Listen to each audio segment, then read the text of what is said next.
we try hard and when we refuse to give up. Together we overcame apartheid, ended centuries of conflict and gave birth to a striving democracy. Together we confronted and overcame the deadliest global pandemic in over a century. However, we continue to mourn those South Africans that we lost. We are indeed stronger together.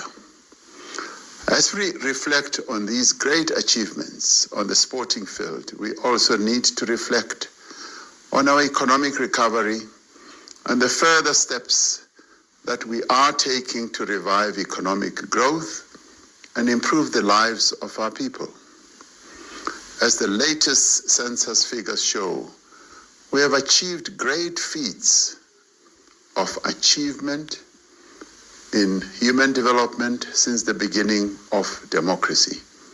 Millions of South Africans have been raised out of poverty and now have housing and access to electricity, water, sanitation, and other basic needs that many of our people did not have before democracy.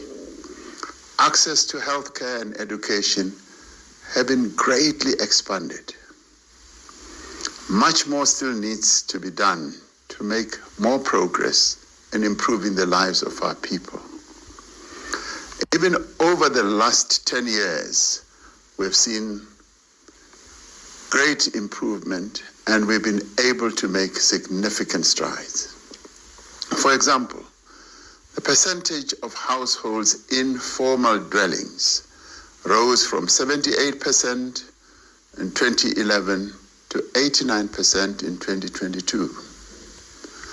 This is evidence of concrete progress and should give us encouragement as we confront the challenges of the present. This month, we mark 3 years since we embarked on the Economic Reconstruction and Recovery Plan, which outlined the actions that we would take to rebuild our economy and create jobs in the wake of the pandemic. This recovery plan was accepted and socialized to many stakeholders in our country and was fully embraced by many.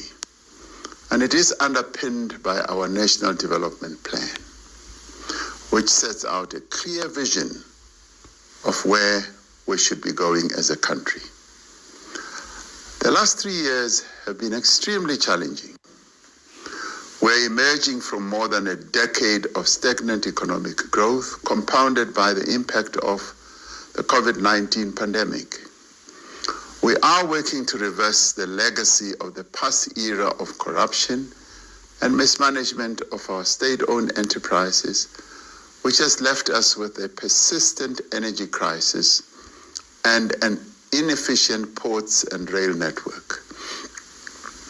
And we are contending with a range of global and domestic pressures which have set us back on our economic recovery.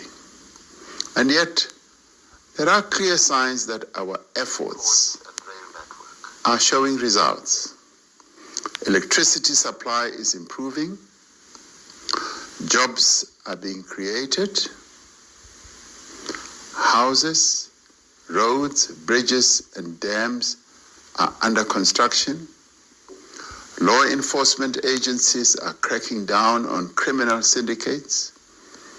The proceeds of state capture are being recovered. These are reasons for hope.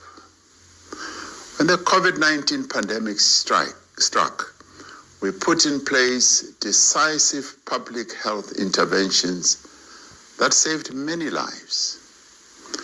To deal with the negative economic effects of the pandemic, which resulted in the loss of more than 2 million jobs, we put in place an unprecedented stimulus package that lessened the damage to the economy and to the lives of many people. Since then, in the midst of severe load shedding, and increased global volatility, the economy has continued to grow, albeit slowly. The economy has shown a significant degree of resilience and is now larger than it was before the pandemic. Over the last 2 years, the number of people with jobs has increased by 2 million, bringing the level of employment close to its pre-pandemic level, remembering that we lost more than 2 million jobs as a result of the pandemic. A key element of the Reconstruction and Recovery Plan was to expand social protection and public employment. The special SRD grant, known as the 350 Rand grant, which we introduced in 2020, has kept millions of people out of poverty and continues to provide much needed support for those who are unemployed, however little it is.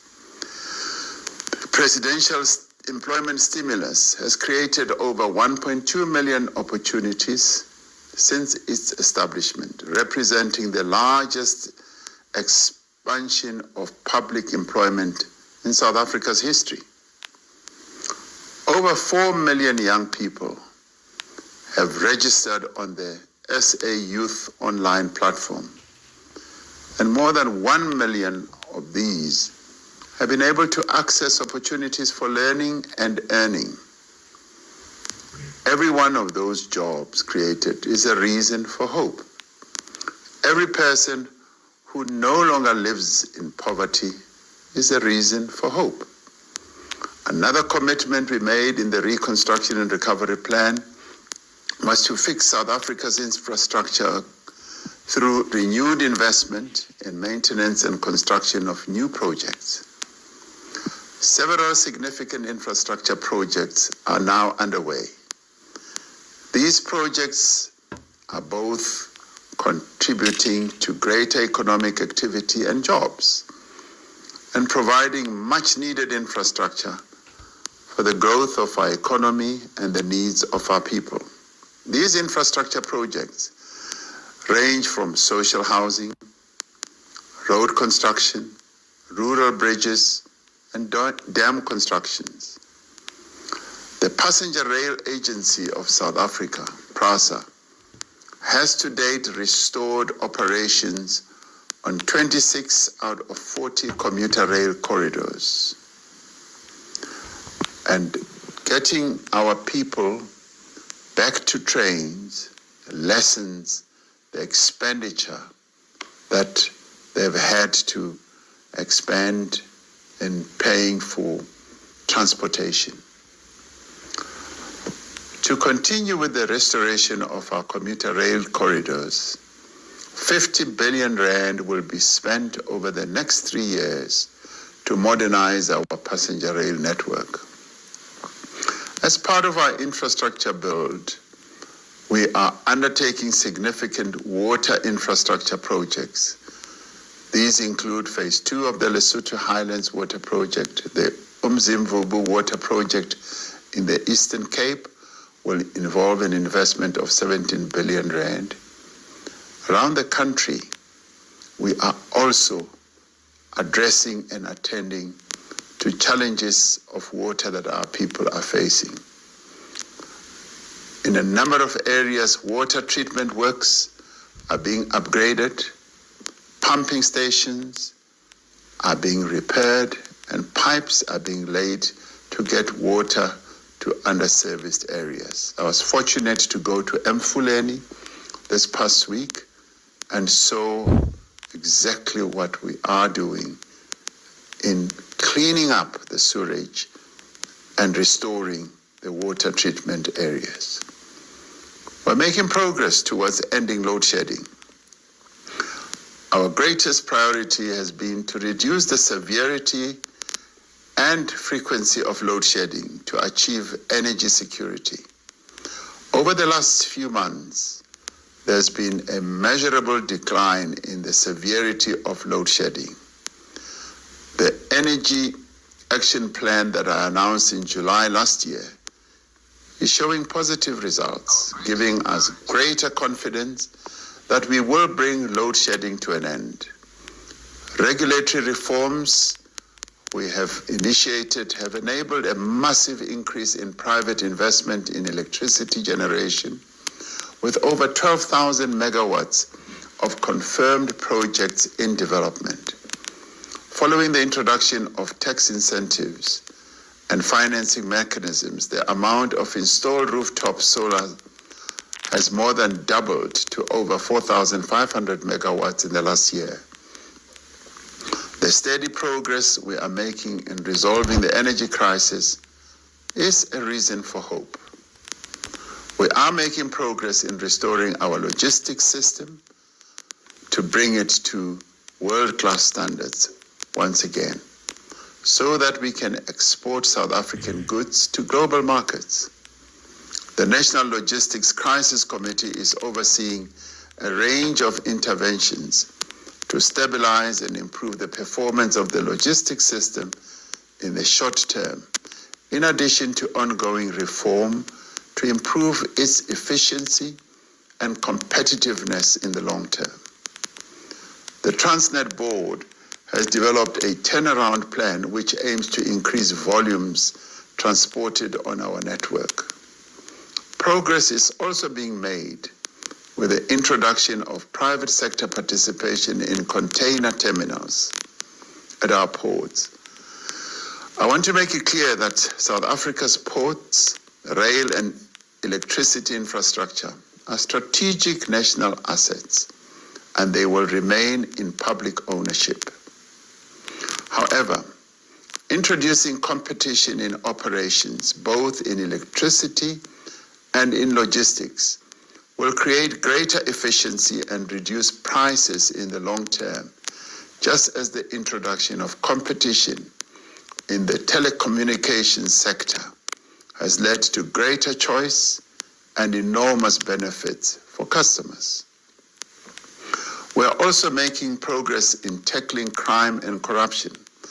The South African Police Service has established 20 economic infrastructure task teams throughout the country to protect critical infrastructure and tackle the construction mafia.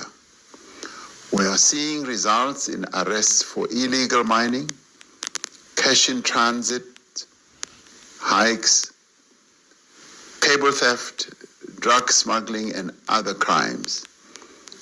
Increasing the number of policemen and women will further strengthen our capacity to curb acts of criminality. More and more of these policemen and women who are being trained will now strengthen our ability to fight criminality. I've also extended the employment of 880 members of the South African National Defence Force to support the police in combating criminal activity, particularly activity that targets economic infrastructure. The police have arrested several people for extortion at construction sites and made over 3,000 arrests for illegal mining. Through the intensive efforts of our law enforcement agencies, dozens of illegal mines, unregulated coal yards, and unregistered second-hand dealers have been shut down. The economic infrastructure task teams have confiscated significant quantities of copper cable, rail tracks, coal, and other metals. Every arrest made and every length of cable recovered is a reason for hope. We are making progress in the fight against corruption as well, including bringing those responsible for state capture to justice. Over the last 4 years, the NPA Investigating Directorate has taken 34 state capture corruption cases to court involving 205 accused persons. Freezing orders of 14 billion rand have now been granted to the Asset Forfeiture Unit for state capture-related cases. Around 5.4 billion has to date been recovered and returned to the state. As recommended by the State Capture Commission, we are putting in place laws, institutions, and practices that reduce the potential for corruption of any sort and on any scale. We are continuing to build meaningful compacts with key stakeholders in a number of areas. To support our efforts of enhancing collaboration, we have established a partnership with business to work together in 4 critical areas: in energy, in logistics network, in crime and corruption as well. We continue to collaborate with organized labor and civil society to ensure a whole of society approach to addressing the most important challenges of our country. I had a wonderful meeting with all our labor federations just last week that lasted hours, and all of us agreed that it was a most meaningful meeting from which will emerge a number of cooperative initiatives. All of this gives us hope that we are turning the tide on the many challenges that we face.